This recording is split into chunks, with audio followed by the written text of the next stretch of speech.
Today, we're going to learn about equivalent ratios. Specifically, we'll find equivalent ratios for the fraction 2 over 5, highlighting how multiplying both the numerator and the denominator by the same non-zero number results in equivalent ratios. Let's start with our original ratio, 2 over 5.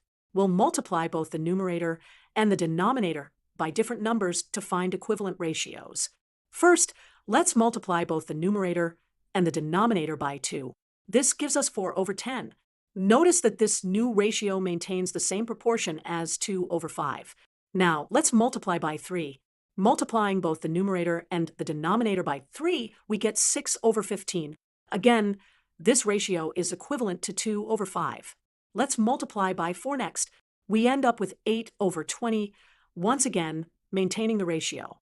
By multiplying both the numerator and denominator by the same number, we get a ratio that, although visually different, represents the same proportional relationship. This is the essence of equivalent ratios and one of the beauties of fractions. To wrap it up, equivalent ratios are a fundamental tool in ensuring that proportions remain consistent across diverse representations. Use this method whenever you need to simplify or redefine the terms of a ratio.